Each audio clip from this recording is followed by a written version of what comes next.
Olá, meus irmãos. Quero saudá-los com a graça e a paz de nosso Senhor e Salvador Jesus. Amém? Meditação desta quarta-feira tem como título Geração marcada pela cruz é geração que segue a Cristo. Considerando aí que nós estamos no mês da juventude e gostaríamos que a nossa juventude fosse uma juventude comprometida com a palavra de Deus, com o coração cheio de amor, pelo nosso Senhor, e que dê um testemunho eficaz, de nosso Senhor e Salvador Jesus, que seja uma experiência viva na vida dos irmãos. O texto é João capítulo 12, verso 26, que diz assim: se alguém me serve, siga-me, e onde eu estiver, ali estará também o meu servo. E se alguém me servir, meu Pai o honrará. Então, o que a gente aprende aqui no texto? A gente vai refletir aqui e analisar aqui algumas coisas que nós podemos extrair do texto para a nossa vida, para a nossa vivência do dia a dia, A fé em Jesus envolve um compromisso pessoal de segui-lo, guardar os seus ensinos e estar onde ele estiver. Seguir a Cristo inclui o negar-se a si mesmo e tomar a sua cruz.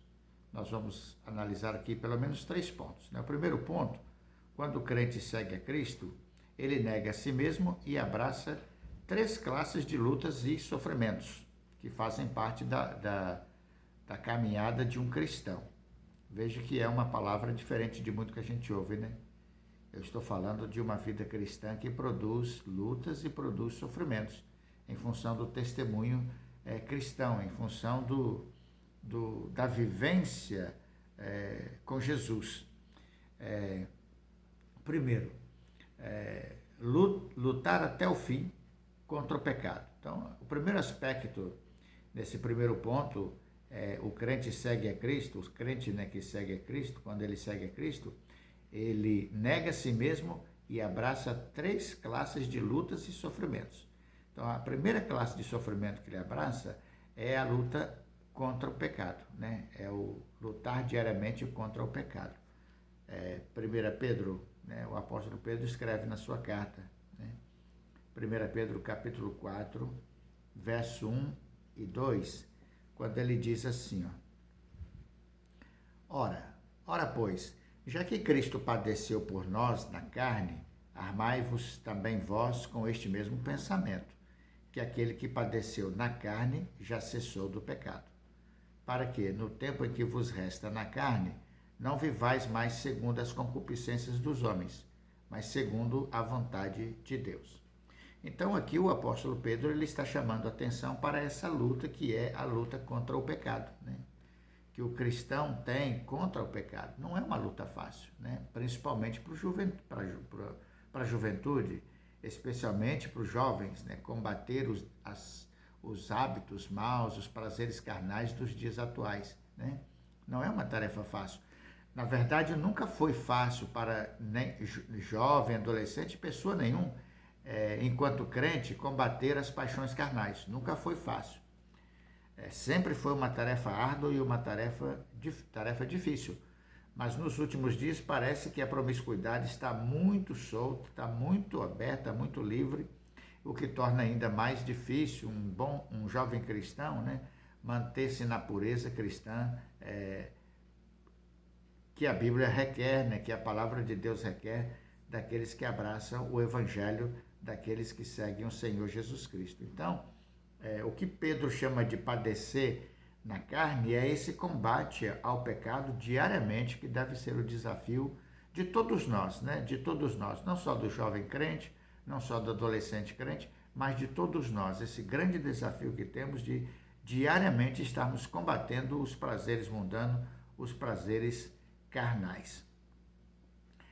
Nesse primeiro ponto, o segundo tópico aqui, a segunda luta, ou a segunda batalha, ou o segundo sofrimento que nós enfrentamos, que um jovem cristão enfrenta, é a luta contra Satanás e os poderes das trevas, para entender o reino de Deus.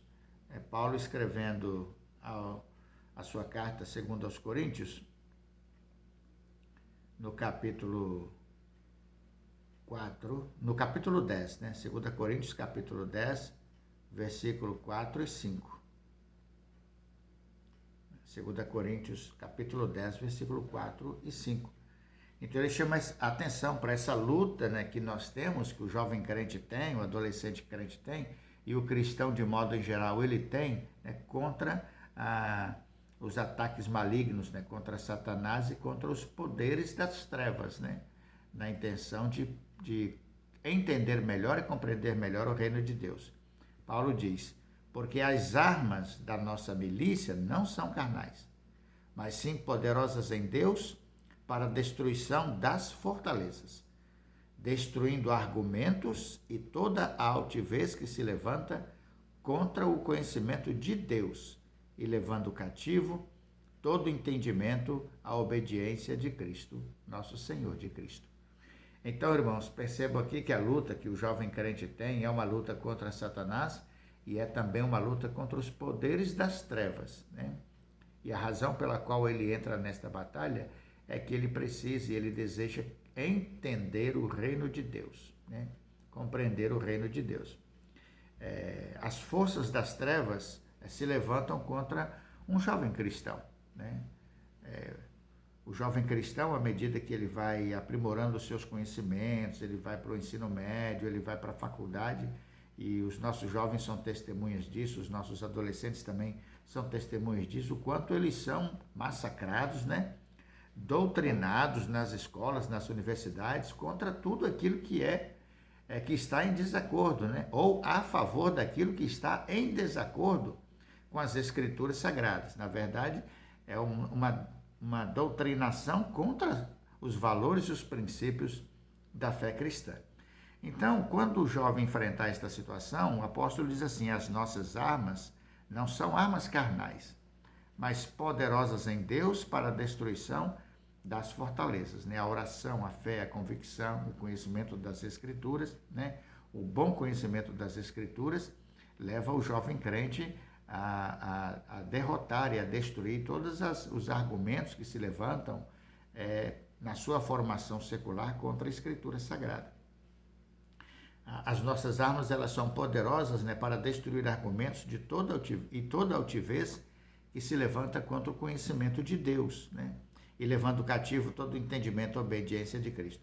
Enquanto ele combate toda artimanha que se levanta contra Deus, né, contra o conhecimento de Deus, né, todos os ensinamentos que se levantam para afastá-lo da presença do Senhor, principalmente quando ele está na universidade, ao mesmo tempo que ele combate com a palavra esse ataque das trevas, esse ataque do reino, ele também tem a sua mente cativa no Senhor, né? Ele cada vez mais ele vai levando cativo todo o entendimento que ele tem em obedecer a palavra de Deus, em obedecer os mandamentos do Senhor. Por isso que é uma luta, né? Por isso que é uma batalha, né? Tomar a cruz e seguir a Jesus é um grande desafio para o jovem crente.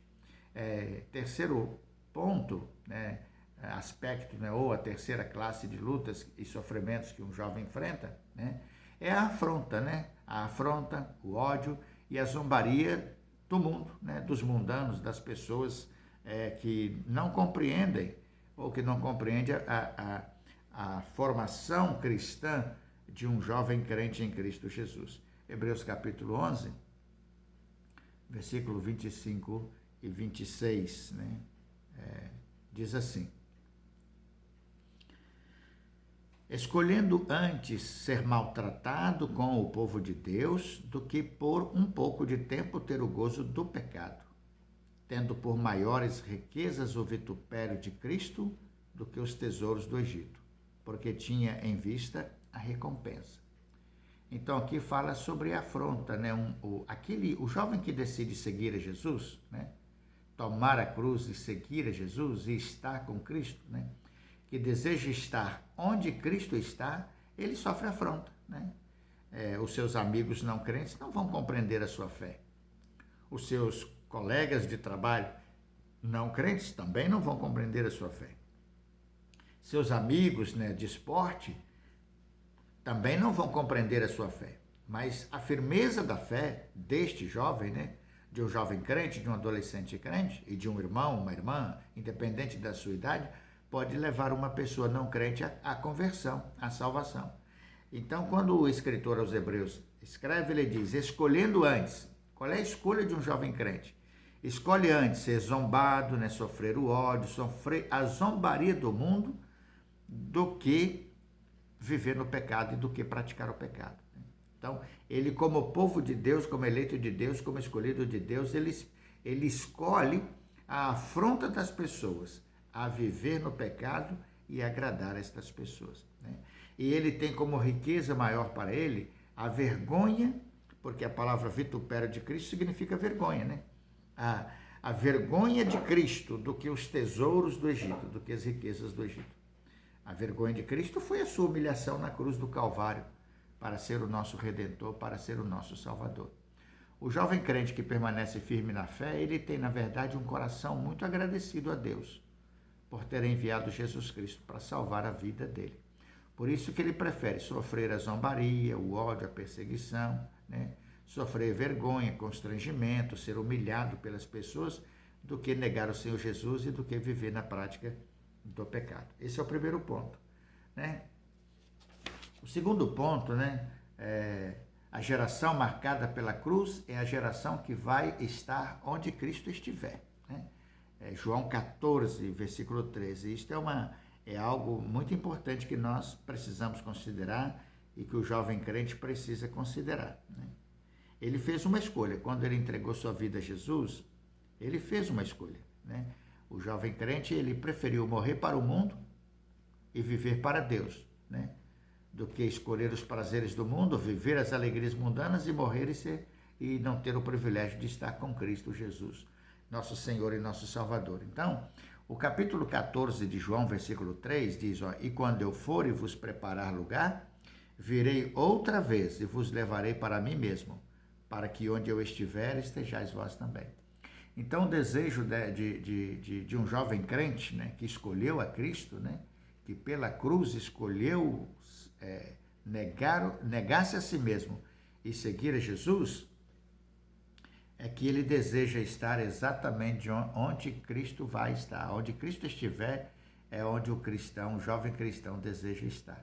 Então, a geração cristã marcada pela cruz é a geração que vai estar onde Cristo estiver. E também no Evangelho de João, lá no capítulo 17, né, no versículo 24, diz assim, Pai, aqueles que me deste, quero que onde eu estiver, também eles estejam comigo, para que vejam a minha glória que me deste, porque tu me amaste antes da fundação do mundo. Então, aqui nós temos a oração sacerdotal, a oração de Jesus, né?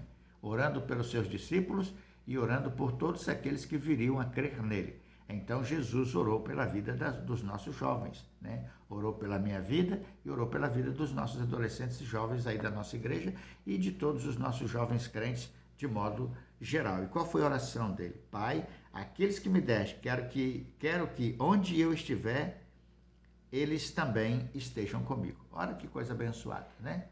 A oração de Jesus. Onde eu estiver, eu quero que eles estejam também comigo. E onde está Jesus? Onde ele está é onde eu quero estar, né? Onde está Jesus? É o lugar que ele estiver, é onde você deseja estar. Terceiro, né? A geração marcada pela cruz é uma geração honrada pelo Pai Celestial, né? Honrada pelo Pai Celestial. A palavra honrar aqui quer dizer recompensa, ser recompensado, né? A recompensa daqueles que seguem a Cristo é o galardão eterno, a salvação da alma, a morada celestial. Aquele que segue a Cristo recebe a coroa da vida, né? Nós temos aqui dois textos, Tiago capítulo 1, versículo 12, capítulo 1, versículo 12, o apóstolo diz assim, bem-aventurado o homem que suporta a tentação, porque quando for provado, receberá a coroa da vida, a qual o Senhor tem prometido aos que o amam. Então, o jovem crente marcado pela cruz, nesta geração de jovens marcados pela cruz ou marcada pela cruz, é uma geração que Deus vai honrar. E o que significa isso? Eles serão recompensados, né? Receberão o galardão eterno, receberão a recompensa da sua fé e da sua obediência e da sua submissão a Jesus Cristo como Senhor e Salvador da sua vida. Então, o que o apóstolo Tiago diz é que receberão a coroa da vida, né? Esta é a recompensa eterna de todos aqueles, né, que amaram e que amam o Senhor Jesus Cristo e o têm como Senhor e Salvador de suas vidas. João, escrevendo o livro de Apocalipse, no capítulo 2, né, no versículo 10, ele escrevendo diz assim, olha, nada temas das coisas que hás de padecer, tá? Porque quem escolhe servir a Cristo tem sofrimento, né? E como já dissemos, né, o primeiro sofrimento aqui é a luta contra o pecado, né? Depois é a luta contra os demônios, contra Satanás e as tentações, né? E por fim ele sofre a afronta, o ódio, a humilhação, a vergonha provocada pelos seus colegas, companheiros, né, amigos de trabalho, amigos de lazer, por causa da sua fé em Cristo Jesus. Então, ele passa por todas essas tribulações e sofrimentos por causa da sua fé em Jesus Cristo. Mas, no final, ele será recompensado pelo Senhor. Ele terá a coroa da vida, diz a palavra de Deus, né? E é o que diz o versículo 10 aqui, ó. Nada tema das coisas que hás de padecer. Eis que o diabo lançará alguns de vós na prisão, para que sejais tentados, e tereis uma tribulação de 10 dias. Ser fiel até a morte, e dar-te-ei a coroa da vida. Então, o crente, por todas as tribulações que ele vem a passar, elas vão ser resultados da sua fidelidade a Deus e da sua vida de busca de santidade, onde ele não tem prazer em pecar. Então, a sua luta contra o pecado, ao final, será recompensada, né? Que é a recompensa que lhe será dada, será a coroa da vida eterna. Então, não tem como você escolher renunciar ao pecado e renunciar a você mesmo, a sua própria vida, e aceitar Jesus como Salvador e não passar por essas tribulações todas que são causadas pelas tentações que vêm para que você desista da sua fé.